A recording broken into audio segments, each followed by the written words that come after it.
Modern devlet bireyi vatandaşlık esasıyla ve etnik dini kimliğinden ayrı olarak eşit düzeyde ele alıyor. Ama son dönemde Türkiye'de etnik dini kimliğin daha fazla siyasetçiler tarafından tartışıldığını, siyasetçilerin bunu ön plana çıkardığını görüyoruz. Dünyada aynı şekilde artan düzeyde bir etnik dini kimlik siyasetinin yaygınlaştığı konusunda da gözlemler söz konusu.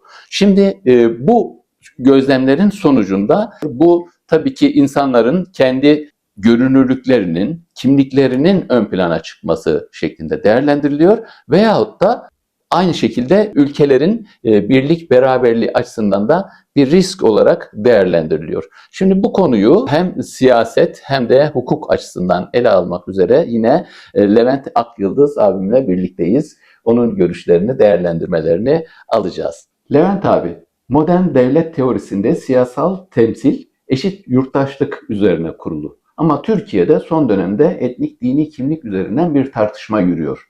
Sen bunu nasıl görüyorsun? Uzun süre oldu. Tekrar görüştüğümüze sevindim. Evet. Bu vesileyle görüşebiliyoruz ancak yoğunluktan dolayı. Gene güzel bir konu seçmişsin. Modern devlet teorisinde siyasal temsil konusunu düşünürken öncelikle ülkelerin anayasalarına bakmak lazım. Anayasadaki vatandaşlık tanımına bakmak lazım. Kendi ülkemize bakarsak çok basit bir vatandaşlık tanımı var. Ki modern devlet hangi tarihten itibaren modern devlet anlayışını konuştuğumuzu tekrar tartışmayalım ama 1920'li yıllarda Türkiye Cumhuriyeti Devleti modern devlet anlayışı üzerinden bir vatandaşlık tanımlaması yapmış. Gayet sade, basit, ülkeyi kuran halkın Türk milleti denir özetle. Bu da ulus devletin temeline uygun bir vatandaşlık tanımı.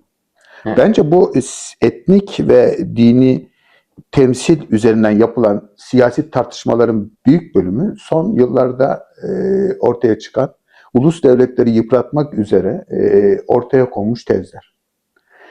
Özellikle bizim gibi gelişmekte olan ve hala gelişememiş, yıllardır gelişmekte olan kategorisinde kalmış devletler için esas olan ve anayasamızda halen var olmayan insanın doğuştan bir hakkı olan mutluluğu arama hakkı göz ardı ediliyor. Edilmek zorunda kalıyor. Yaşanan ekonomik koşullar nedeniyle bunun mümkün olmadığı görülüyor ve siyasetçiler bu konuda bir şeyler yapamadığı zaman konuyu etnik ve işte dini, mezhepsel bir takım farklara getirerek bir yurttaşlık tartışması açıyorlar. Bu konu sence yani vatandaşın talebinden ziyade acaba siyasetçilerin talebi mi? Çünkü siyasetçiler, siyaset kurumu bu konuyu kendisine özne olarak almış, siyaseti kastediyorum. Bundan besleniyor. Evet. Bununla kendi tabanını konsolide ediyor, kendisine bağlıyor. Evet. Yani şimdi, burada vatandaşın talebi mi ön planda acaba yoksa siyasetçi bundan beslendiği için bunu sürdürüyor diyebilir miyiz? Tamamen geçen konuşmamızda yaptığımız gibi siyasetçi gene otobüsü yanlış istikamete götürürken açtığı müzik gibi bu da çalan başka bir parça. Yani bir vatandaş düşünelim, sabahleyin hava aydınlanmadan işe gidiyor. Akşam işte çok memnun olmadığı, sevmediği bir ortamda ki bu çok yüksek anket yapısı, çok yüksek seviyelerde çıkar bir işte saatini tamamlamak için uğraşıyor. Saat 7, 6.30 çıkıyor. İşte otobüs durağında saatlerce bekliyor. Evine varmak için büyük bir çaba sarf ediyor. Eve geliyor. İşte yemek yoksa yemek hazırlama, yeme. İşte kendisine mecburi bir şekilde seyredilen bir diziyi seyrederken çay demlediyse uyuyakalıyor ve sabah aynı kısır döngüye tekrar. Bir insanın ya bu arada etnik veya dini bir temsiliyet düşünme şansı bile yok. Bizim insanımızın %90'ı da böyle. Daha fazla ekonomik veyahut da yaşam koşullarıyla ilgili kaygılar mı? Tabii mutluluğu arama hakkı nedir?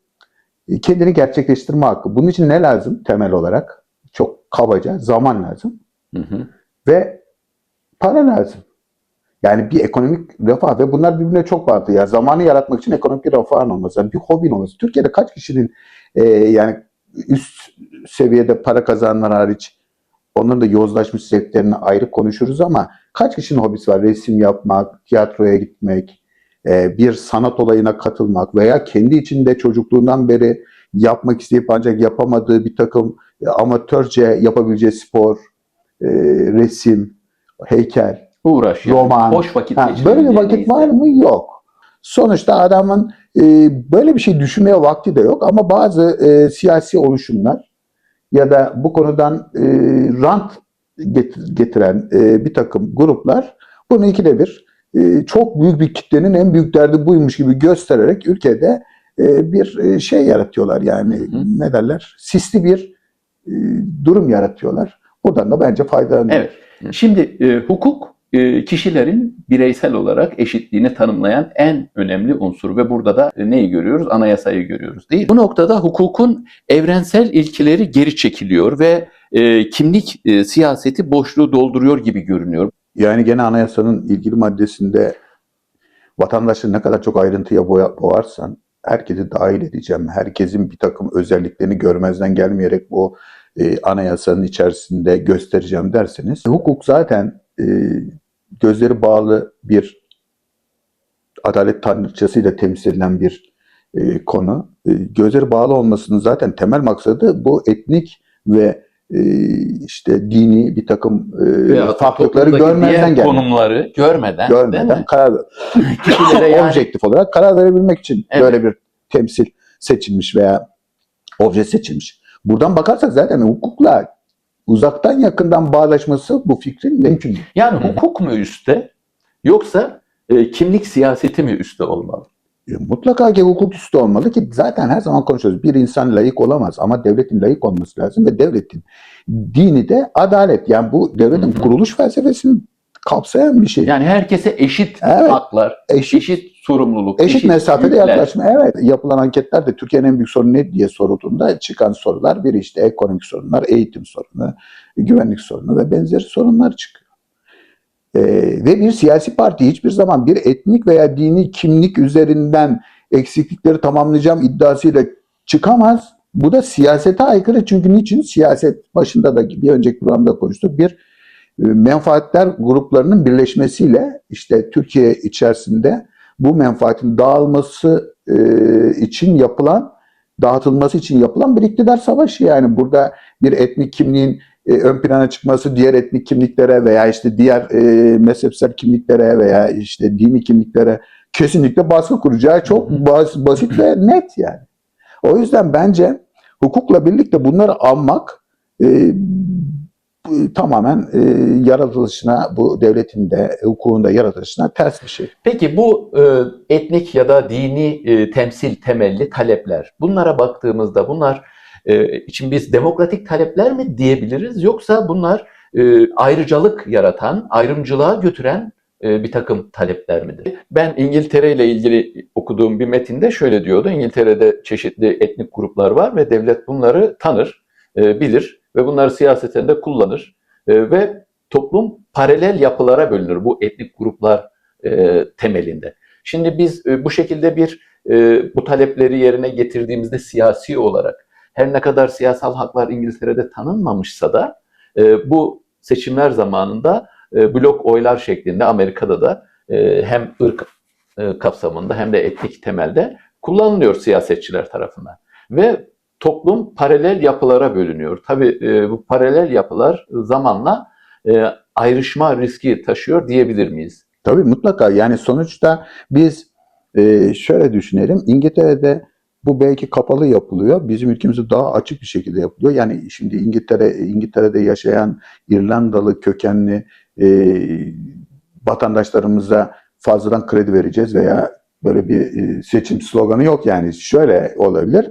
Bütün işte 18 yaşını bitirmiş, iş hayatına yeni atılacak İngiltere vatandaşlarına şu kadar kredi verilecek diye bir vaatte bulunabilir. Veya işte Ortodokslara böyle yapacağız, İngiliz kilisesine bağlı olanlara şöyle yapacağız. Bu böyle bir söylem. Yani hukukun üstünlüğünü biz esas alıyorsak, Evet. biz herhangi bir etnik kimliğe yönelik tanımlama değil de anayasada, Evet. temel kurallarda tüm insanları kapsayacak haklar, yükümlülükler getirebiliriz. Evet, evet. Bu modern devletin gereği Evet. budur diyebiliriz. Kesinlikle bence böyle, çünkü yani temelinde oy kullanmanın en son ortaya çıkan konu, ilk başlangıçta da sıkıntı çıkarılan konu vergi. Vergi yok. Vergi veriyorum, o temsil hakkım yok. Herkes bir vergi veriyor. Bu vergiden de kendisine hizmet olarak iktidarın veya işte devletin dönmesini bekliyor.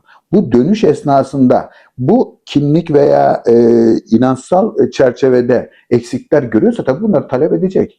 Ama Hı hı. bu bir seçim vaadi veya işte bunun üzerinden belli blokları kendine bağlayarak siyasette var olma mücadelesine döndüğü anda şeyden çıkıyor. Yani siyasetten çıkıyor. Hı hı. Tamamen bu belli grupları bloke ederek var olma, bunu da ne kadar körüklersem, ne kadar kutuplaştırsam o kadar var olurum iddiasına dönüyor. Bu da hem ayrışmayı Hı hı. hem temsili sakıncalı bir hale getiriyor. Herhangi bir zümreye, herhangi bir etnik gruba, herhangi bir dini gruba dayalı siyaset yapılamaz. Bu zaten yasaklanmış durumda değil mi? Siyasi partiler kanununda da Evet, bu açık şekilde evet. belli. belli. Ama gel gelelim ki pratikte bunun sahada gerçek olduğunu da hepimiz görüyoruz. Görüyoruz. Bunu gördüğümüz halde peki bunu neden engelleyemiyoruz? Yani bunu ben şey olarak demiyorum da hani polisiye tedbirler açısından, yargısal tedbirler açısından değil de daha çok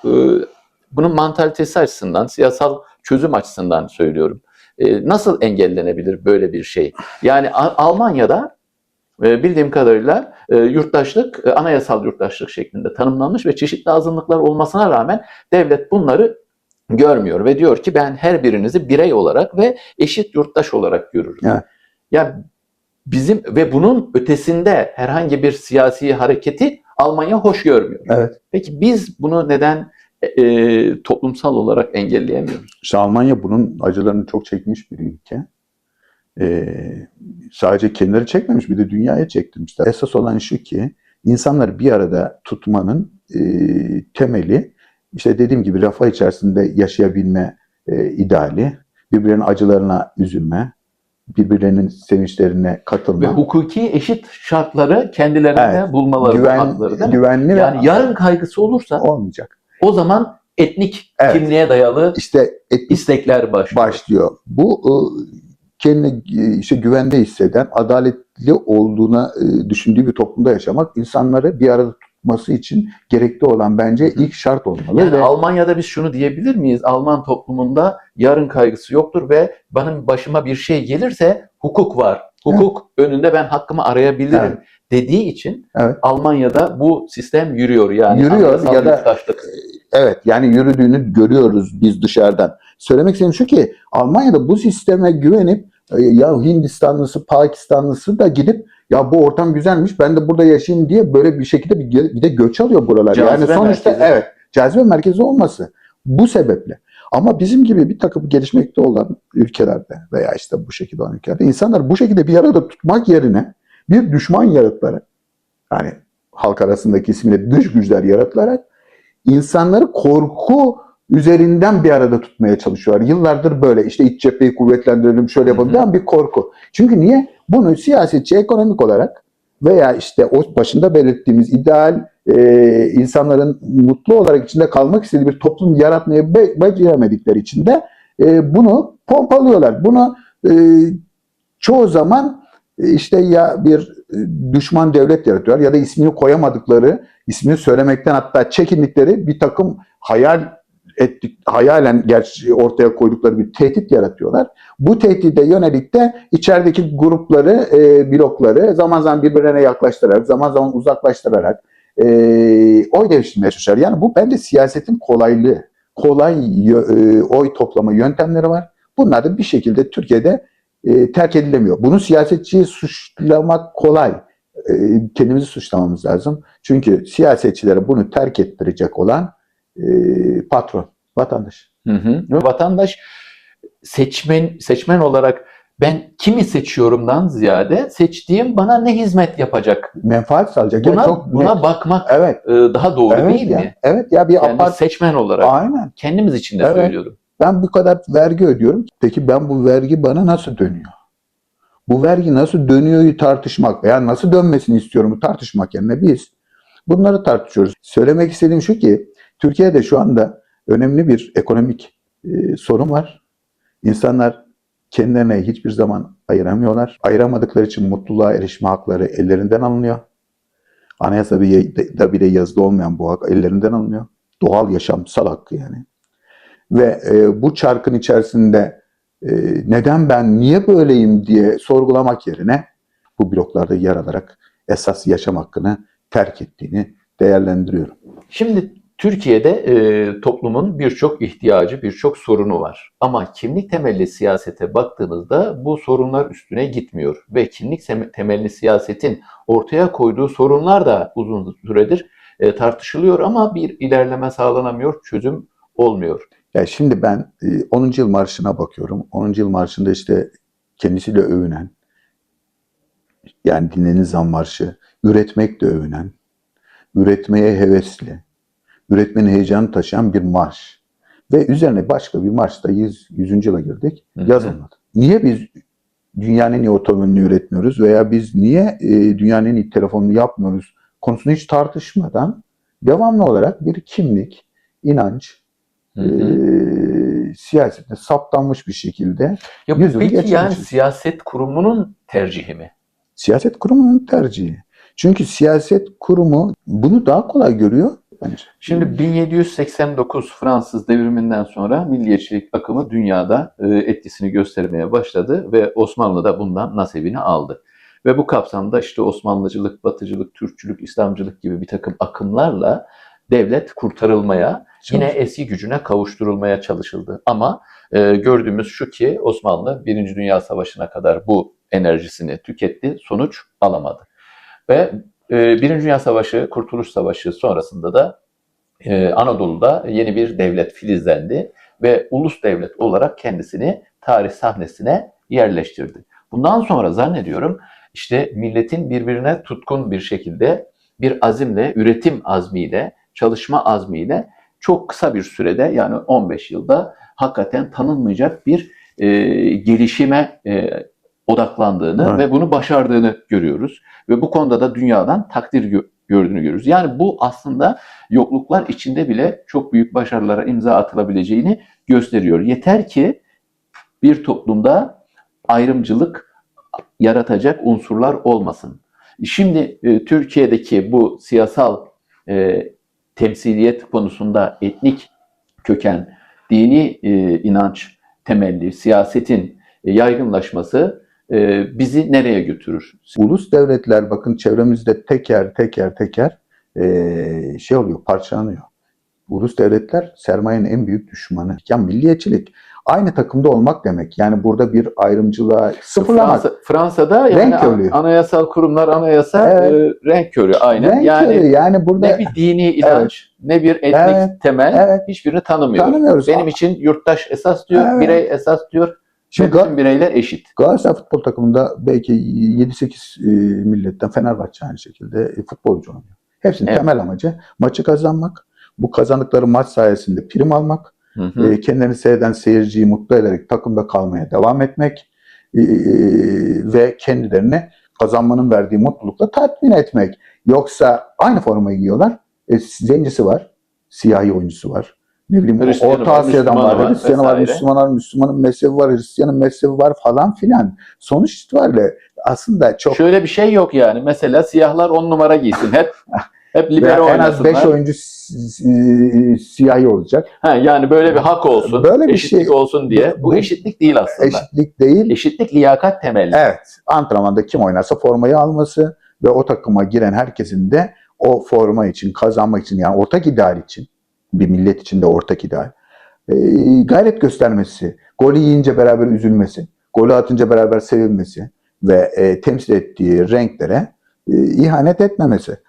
O takım içerisinde liyakatte sıkıntı varsa, antrenmana şeyde bir sıkıntı varsa tercihlerde hocanın, işte onlar ayrı, onlar halledilebilir sorunlar. Bunları 100 yıl tartışmaya gerek yok. Gerçek ortada. Bu çözümü de çok basit. Bunun için 100 yıl tartışmanın aleminde yok yani.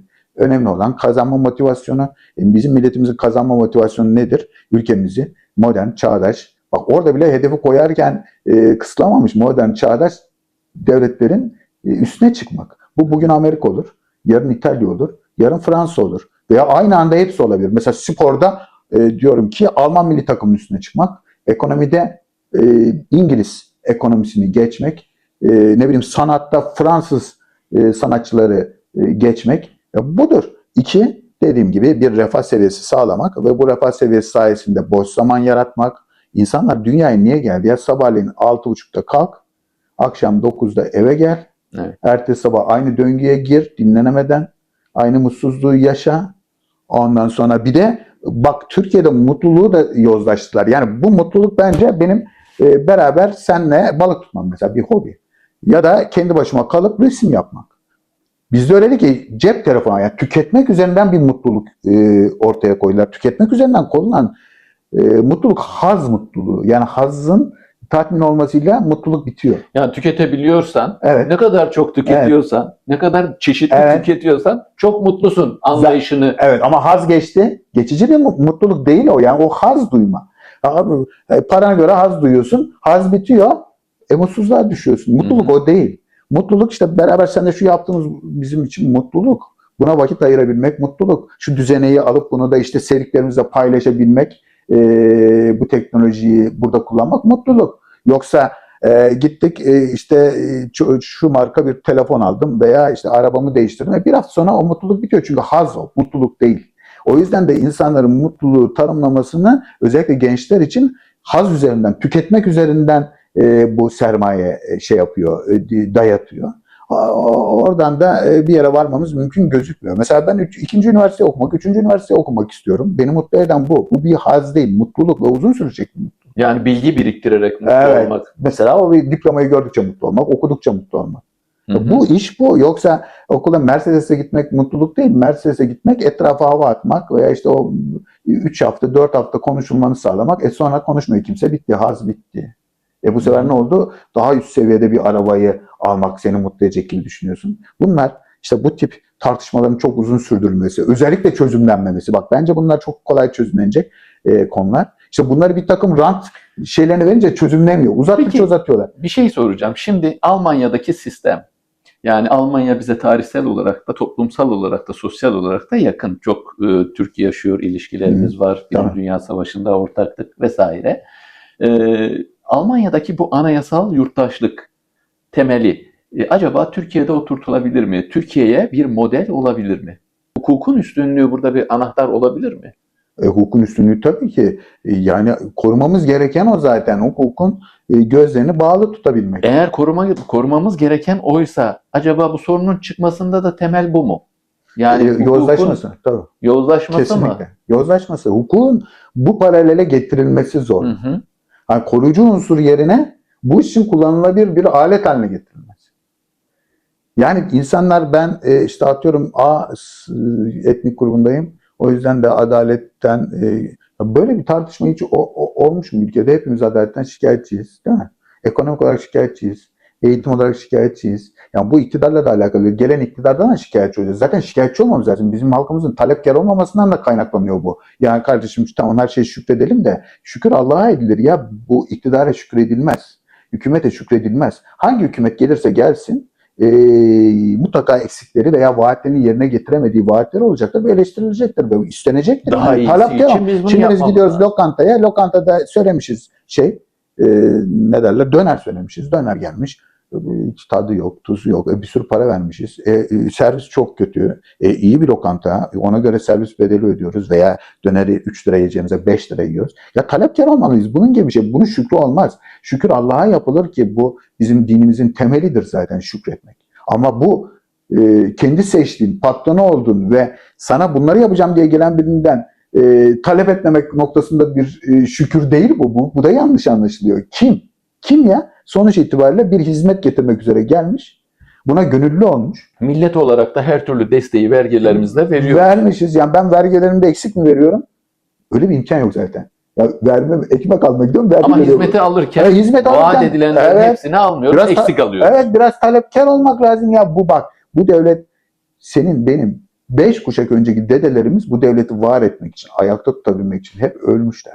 Japonlar da ölmüş, Almanlar da ölmüş. Hı hı. Ama sonuçta şimdi Japonlar, Almanlar, ne bileyim İngilizler veya Amerikalılar, yani gelişmiş olan ülkeler onların torunlarına dedelerinin hizmetini bir şekilde geri ve dedelerine borçlu olduğu hizmeti onlara veremedim ama size veriyorum diyebiliyor. Yani şu anda veriyor.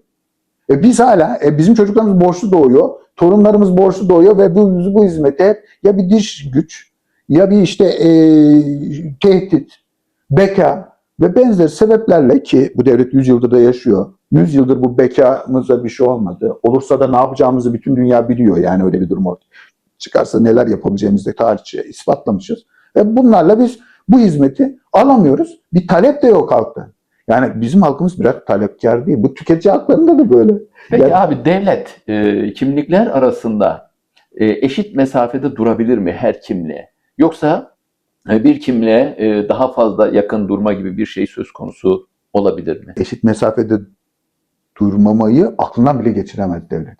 Yani böyle bir şey ülkeyi tamamen dinamitler, ülkeyi paramparça eder. Eşit mesafede durması lazım. Bunun tersini yapan zaten kötü niyetlidir.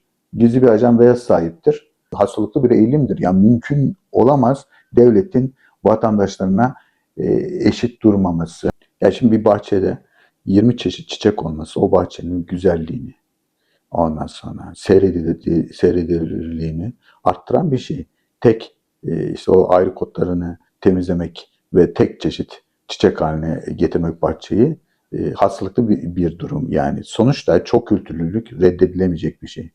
Toplumun genlerinde geçmişten gelen bir üstünlük sağlama, orada ya da kendi kültürünü diğer tarafa baskılama ya da kabul ettirme gibi bir şeyi var. Tarihten gelen bir şey bu. İnsanın nefsinde var. Fakat yavaş yavaş toplumda bu hoşgörü işte bu merhaleleri atlatan, bunun acısını çeken toplumlarda özellikle daha hızlı bir şekilde bir değişim oluyor. Bu da devlet eliyle olması çok kolay bir şey değil. Yani bu Aslında yani siyaset temelli, siyasi kimlik tanıma değil, kültürel kimlik kültürel tanıma kimlik. bu geniş kabul görüyor bütün dünyada. Bunu tanıma da değil ya. Adam kültürünü yaşıyorsa ve bu sosyal toplumun sosyal dokusunu bozmayacaksa müsaade edilecek. Yani bunu tanıma değil. Zaten yaşıyor adam. Yaşamasına müsaade edeceksin. Bunun yaşamasına engel olanlara engel olacaksın. Ve o aralardaki toplum arasındaki hoşgörüyü geliştirecek bir takım sosyal düzenekler kuracaksın. Peki abi bu siyasi temelli kimlik talepleri devam ederse Türkiye'de gelecekte nasıl bir gelişme olabilir? Yani çevremize baktığımız zaman gelişme çok net ortaya konabilir. Kimlik temelli siyasetin sonu parçalanmadır.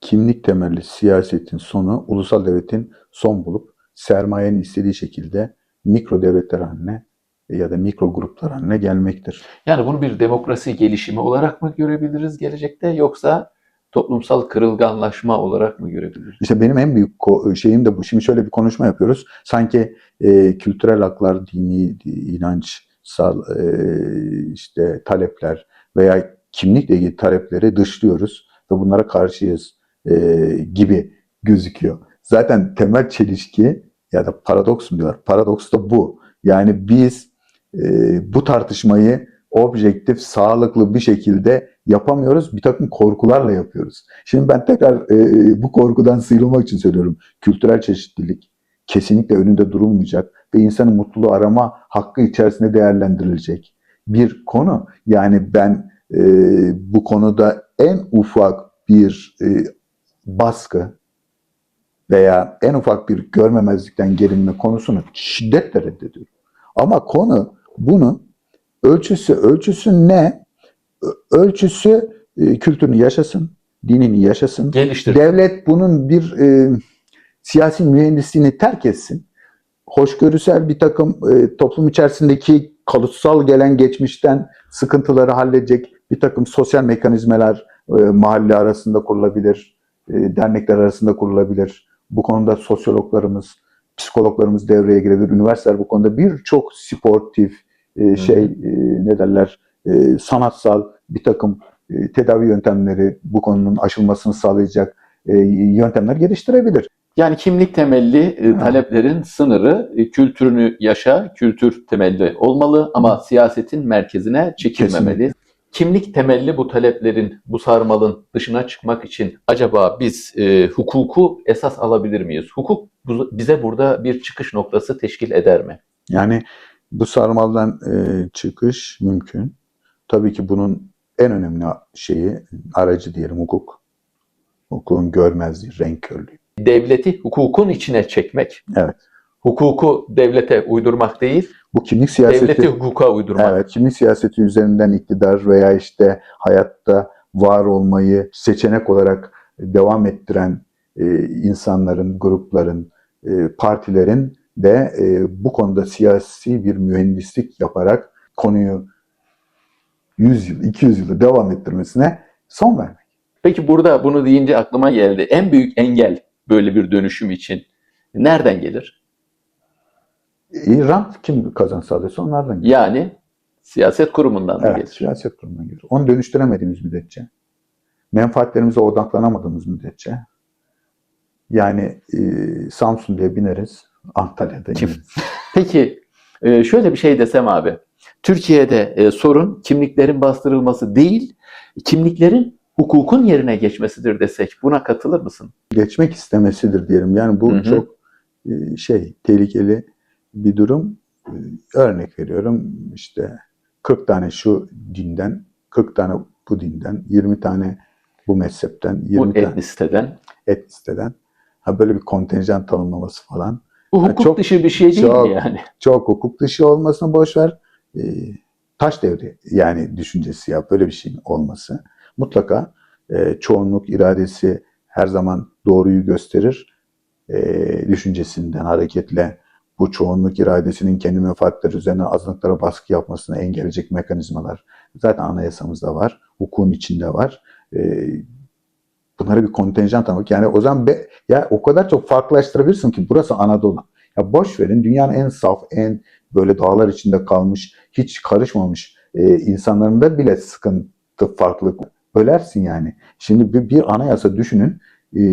Yani tarihin ilk çağları, hatta belki de ilk insanlığın Göbekli Tepe'den de anlaşıldığı üzere başladığı bir yerde biz bir anayasada bütün kimlikleri, bütün dini şeyleri tanıyalım diyoruz. Tabii bunu söylerken kültürü her zaman dışında tutuyoruz. Kültür zaten birbirine yani söylemlerin siyasal taleplerle ilgili. Kültür zaten sen istediğini yap, karışıyor bir şekilde. Yani bizim Yunanistan'la bile ayrılmamıza rağmen yemeklerimiz, müziğimiz, güldüğümüz şeyler, kızdığımız şeyler, kültür oluşmuş. Bir de bölgesel kültürler var. Bunun arasında çok çatışma olduğunu ben birçok, sen de aynı şekilde ülkenin her yerinde bulunduk. Gayet hoşgörülü, birbirlerine, kültürlerine ile ilgili çok büyük sıkıntılar olduğunu ben görmedim. Olanlar da zamanla çözülmüş. Sonuç itibariyle senin böyle bir anayasa yazman için herhalde 30 cilt falan yazman lazım Anadolu'da, bütün kimlikleri, bütün etnisiteyi görebilmek ve bunları tarif edebilmek için. Her seferinde biri çıkacak, diyecek ki ama beni unuttunuz. Türkiye'de siyaset yurttaş üretmek yerine aidiyet üretmeye odaklandı dersek buna katılır mısın? Çok net katılırım. Türkiye'de demek istediğim o talepkarlık zaten yurttaş olmanın gereği. Yani bizim geçmişten gelen tebaa düşüncesi, kul düşüncesi halen bence devam ediyor. Yani biz bunu bizim iktidarlarımız da, geçmişten itibaren gelen iktidarlarımız da varlıklarını devam ettirebilmek. Bu talepkarlığı biraz bastırmış, tehdit olarak görmüş. Hala da öyle bence. Sonuç itibariyle bir yoksul kitle yaratılıyor. Maksadı nedir? Siyasetin yoksulluğu bitirmek. Birçok parti de bunu söyleyerek gelir iktidara zaten. Ama yoksulluğu genişletiyor ve buradan bir aidiyet yaratıyor. Biri mezhepsel bir aidiyet yaratıyor. Öbürü kimlik üzerinden bir aidiyet yaratarak o bloğu kendine bağlıyor. Ya ben A kimlik, B kimlik, ikimizin de sorunu talep etmek. Başka sorun varsa biz aramızda bir şekilde hallederiz. Talep etmek. Yani benim oğlum da sınıfında A, B, C, D, E kimlikleri, bir sürü mezhep, ama hepsi okulda bir öğlen yemeği verilmesini talep ediyoruz ya. Bunu yani bu bencilleştirerek, bloklaştırarak bu taleplerin önüne de geçiliyor. Yani biz veri toplantısına gidiyoruz. Hepimiz aynı şey söylüyoruz. Ya yemek konusu sıra oluyor, sırada giremiyorlar. Bunu siz bir şekilde halledin falan. Talep aynı. Kimse sen neresin demiyor. Sen hangi dindensin de demiyor. Ortak sorun. Veri toplantısında bu kimlik kayboluyor da niye sonradan ortaya çıkıyor? Yani veli toplantısında talep ediyoruz. Diyoruz ki test hiç yapmıyorsunuz, bu çocuklar imtihana girecek falan. Apartman toplantısında iyi ısınmıyoruz, aidat veriyoruz. Talep. Yani sen 7 numara Senin daha az kökenin bu. sen daha az görünürsün bana. Yok abi, hepimiz ısınamıyoruz. Değil mi? Gibi. Ya, bu yurttaşlık üzerinden yapılacak bir şey. Yurttaş olduğunu hissedersen, anayasal haklarını bilirsen, talep edersin, istersin. İstersen kimin başı belaya girer? İktidarın, hükümetin, iktidara talip olanların başı belaya girer. Ya o zaman bu talebi engellemenin en güzel yolu da insanları bencilleştirip işte bu tip Aidiyet üzerinden aidiyet onları konsolide etmek, kendine etmek, bağlamak. talepleri bölmek. O yüzden ne kadar bölersen o kadar rahat yönetirsin. İşte ulus devletleri de o yüzden istemiyorlar. Onları da işte bu şekilde aşındırmaya çalışıyorlar. Çünkü rahat yönetecekler. Bizim buna engel olmamızın tek yolu vatandaşlığı. Çok güzel bir soru. Yani anayasal yurttaşlık temelinde hukuku üstün kılarak, hukuku üstün tutan, bireyin haklarını öncelikli olarak öncelikle tartışmaların içinde olmak, bu taleplerimizi devamlı hale getirmek, Hı. diretmek, bu talepleri yerine getirmeyen iktidarları değiştirmek, mecbur bırakmak. Bence yapılması gereken bu. Peki abi, yine bir zaman ayırdın. Teşekkür Güzel bir ederim. söyleşi Çok oldu. güzel oldu. Çok Mutlu olduk.